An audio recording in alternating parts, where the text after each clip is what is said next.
Hey everyone, what's going on? Hellknight here, bringing you another video from Grab the Lantern today. Today, Pyke has finally been revealed in his full glory, so that's what I'm going to be talking about today and letting you guys know my first thoughts on this new champion. Now, if you haven't seen the reveal yet, I will have that link down in the description, but it is available in the client, so you probably should have already seen it if you're playing the game.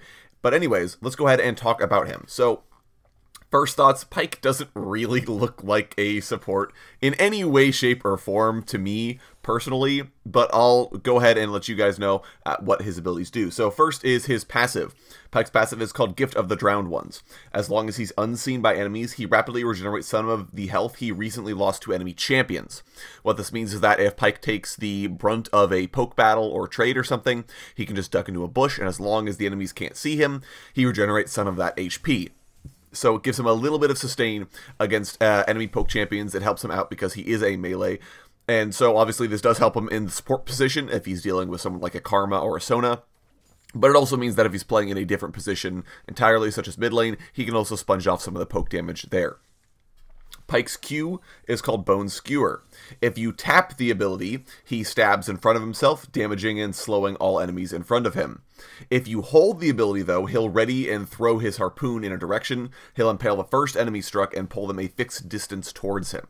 So obviously this looks a little supportive. Like I said, it looked like he would have some kind of hook ability because he definitely is not a very passive support, and he does in Bone Skewer. Now, the interesting thing is that he can quick cast this if he wants to just slow somebody immediately, and note that the slow will hit multiple enemies. So if Pyke can wangle it, he almost always wants to just quick cast for the slow. However, if he can't get in range, he will want to get the fixed distance pull. Interestingly enough, though, because the distance is like completely, that doesn't change at all, you can, if you point blank skewer somebody with the hold ability, you'll pull them back behind you towards your enemy, towards your team. So that's an interesting thing. It'll definitely be good if you're really skilled in Pyke. It'll be sort of a mark of skill to show that you could pull that off. So that's obviously a very supportive tool. Lets Pyke pull enemies back towards his team or just slow them down for his allies to finish them off. So that's obviously something he's got going, but it's also going to do a lot of damage, looks like. So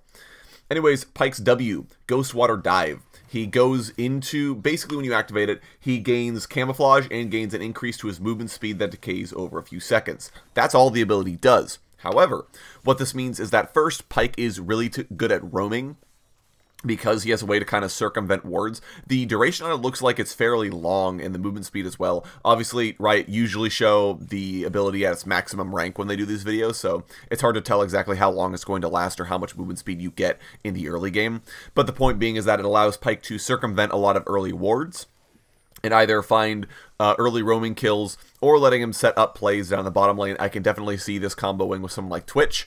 You both stealth, you both enter the lane, the enemy team has no idea, both of you are back right up until Pyke appears and starts skewering you with Bone Skewer. So interesting ability there. Now, it doesn't do anything besides give camouflage, so there's no utility for Pyke's allies at all other than his ability to set up roams with it. The interesting thing, though, is this does proc Gift of the Drowned Ones if the enemy team can't see you, because it is camouflage. So if they're close enough, or if you're standing on a ward, they will be able to see you and prevent that regeneration. But in lane, if you're low on HP and you want to make sure you get that regeneration, because it's only recently taken damage, you can press W, run around for a bit in stealth, regain that lost HP, then come out and try to make a play somewhere. So interesting ability, but again, you kind of see where I'm getting. Not much of a support ability, more of a like roaming mid laner tool.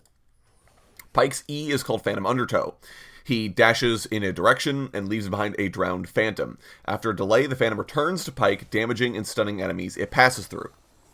Obviously, this is more of a supportive ability. Pyke is going to dash, and then after a brief delay, the Phantom comes back to him. The Phantom will follow him no matter what mobility tools he uses, though. So if Pyke moves, flashes, grabs a lantern, dashes, anything, the Phantom will always come back to where he is. So what this means is that Pyke has the ability to sort of last second change the direction of the Phantom with something like Flash. So he can set up plays like that, and it is a stun and will stun everyone it passes through. So that's a fairly powerful tool. I can definitely see Pyke stealthing up, dashing through a foe with E, and then impaling them with a Q, so they're slowed enough that they can't avoid the stun on the backside. So it will allow Pyke to kind of set things up for his team. But this is all kind of building up to his ultimate, which is very definitely not a support ability. Ultimate is called Death from Below. He strikes in an X-shaped area, blinking to champions and executing those below a certain flat amount of health. Enemies in the X that aren't executed take damage equal to that amount. If a champion dies in the X, the last ally to assist also gains full kill gold and kill credit, and Pyke can instantly use Death from Below again for a short period of time. So this is very reminiscent of Noxian Guillotine to me personally, because of the if I kill a guy, I get the reset, and this is good for executing champions. Obviously it has a blink on top of it, so Pyke can use this ability to kind of get over terrain. It says it blinks to champions, but it looks like the ability is free targeted, so I'm not quite sure what that means for how it's actually going to work. If you cast it on a champion, you automatically target to them, but otherwise it's free targeted. Not quite sure, and Riot never use it free targeted. They always use it on a champion in the video, so not quite sure exactly what they mean by that. However, you kind of see what I'm saying. This is a very low utility ability. This is just, I kill a guy. Now, to be fair, if Pyke kills the guy, the last ally to assist will gain full kill credit and full kill gold. So, obviously this means that it's more support weighted because Pyke himself won't be getting any of the credit. Whoever killed the guy will be getting it for him. So, obviously that's something that kind of helps balance it out. But it still seems like a lot of damage and less of a supportive ability than an assassin-like ability. So, but it is interesting to kind of look at because it is Pyke's whole kit is this very aggressive, very murdery playstyle. But at the end of the day, he still kind of feels like a support. I don't know how much of a support he's going to be, but he does kind of feel like it because he does have a lot of utility. He has the stun on the E, the drawback on the Q. But then at the same time, he has these sort of assassin-like abilities that let him creep around unseen and then jump on somebody and execute them. So, not entirely sure what to think, but hopefully this means that Pyke is more playable in other roles besides support. Like, he can support, but he also can be played in other places. So, it should be really interesting to see how this actually works out. Obviously, Pyke is the kind of support that wants all-ins. He's not going to win a poke battle at all. So, Pyke isn't really the kind of hook champion that entirely waits on landing the hook before going in for a trade. So like Thresh and Blitzcrank pretty much are just fishing for hooks the entire time in lane. Leona, same kind of deal, fishing with the Zenith Blade to see if she can't land anything and then go all in.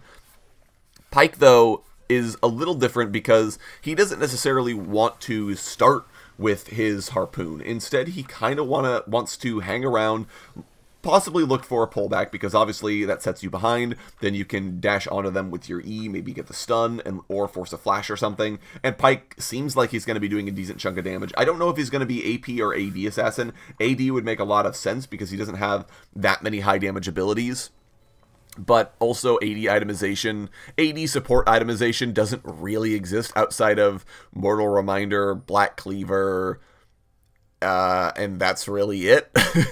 So it'll be weird to see how he itemizes if he is AD, but that would make the most sense given his kit. I wouldn't see him building supportive very often, is sort of the thing. And that's kind of the issue I have with Pyke, is I don't see this character as the kind of guy that builds Redemption or builds Locket or that sort of thing. He seems like the kind of character instead that wants to be running in and trying to get the kills himself. So again, not quite sure how he's going to build or how he really functions as the support slot. However, I don't think he has the upfront damage to straight up kill champions in a solo lane. Obviously, I don't have the scalings yet, so it'll be interesting to see how much damage he actually does. But if the damage numbers are high enough, 100%, let's see this guy in the mid lane as a roaming assassin. I think he'd do really well, kind of creeping around with the W, getting the flank, and then going all in to try and kill somebody. He has a little bit more utility to kind of make up for the fact that he doesn't have as much raw damage, I think. So that's a point in Pyke's favor. But at the same time, I don't know how well it's going to let him play either position, because obviously if he is a mid lane assassin, he might not have the damage. If he isn't a mid lane assassin and he's a support instead, he does an awful lot of damage for someone who's supposed to be a support. So it will be interesting to see how people play him and how people build him. I actually, and this kind of is also going to be my LCS prediction here, I don't know how prevalent he will be in the LCS because of this. Because he's so split between supportive and assassination, I don't know how well he will be capable of being played. Obviously, if the numbers come out and they're totally bonkers, it doesn't matter. People will play Pyke in any position because he'll just be really strong, except maybe jungle and top lane. Obviously, he won't see much play there, but support, mid, they'll play him either place because he'll be really good. If his damage numbers are high enough, he will definitely see play in the mid lane. If his utility numbers are high enough, so for example, the slow percentage, the slow duration, or the stun duration, then we might see him in the support slot. But he's definitely a kind of hard to figure out champion from this point. Not having the numbers, not really knowing how he's going to play out in game without trying him, not sure how he's going to, if he's going to show up in the LCS at all, or what position he'll show up. I do think he has potential with the AoE stun on his E. I could definitely see Pyke sort of Eing at somebody from stealth, flashing, and then getting the entire team stun, then skewering them all with the Q. Obviously, he doesn't have a way out afterwards, but, that's a pretty good setup for his team, and he does have the R, so if the team can make quick advantage of his setup and get a squishy low, Pyke can immediately go for the execute, and then keep snowballing that into the rest of the team. It does feel like he'll want to build somewhat tanky because, like I said, he has no escape from a team fight because his setup will probably come from the W. Now, Pyke does seem like he's not necessarily an initiator, though. You want someone like the Jarvan IV or the Malphite to go in first, then Pyke can kind of emerge from stealth and get the stun from the E or something. So he won't be the first one going in, but we'll still need some kind of survivability because he is going to be in melee range most of the time in a team fight. So trying to run around and get as much utility as he can, maybe even trying to do damage, and obviously trying to get the last hit with the R. So this is one support you want to KSU because you will still get the kill credit and the kill gold, and then he gets a reset on his ultimate to potentially snowball that into another kill in lane or into another kill in the team fight. So don't be afraid to let Pyke kill people is what I'm trying to say. But he looks really interesting. I'm so glad that Riot did find a way for him to feel like a serial killer and still maybe be a support. I don't know how supportive he's actually going to be. I'm still hesitant on that, but definitely looks and feels like a serial killer. So definitely props to them for that, and feels somewhat supportive. So definitely looking like he's going to be pretty decent. I'm excited to actually play him and give him a try. So go and let me know what you guys are thinking of Pyke down in the comment section below. If you guys have any thoughts, if you think he's like, oh, this guy is clearly a support, let me know. Would love to hear your guys' comments on that. Or if you don't think he's going to be a support at all, let me know as well. If you enjoyed the video, go ahead and leave a like. And if you really enjoyed the video, consider subscribing. I upload a video every Monday, Friday, and on patch days as well. And if you're looking for more Grab the Lantern content, you can check out my blog, link down in the description. I'll upload an article just about each and every single day for your enjoyment. Once again, thank you guys so very much for watching. I do appreciate it, and I will talk to you all later.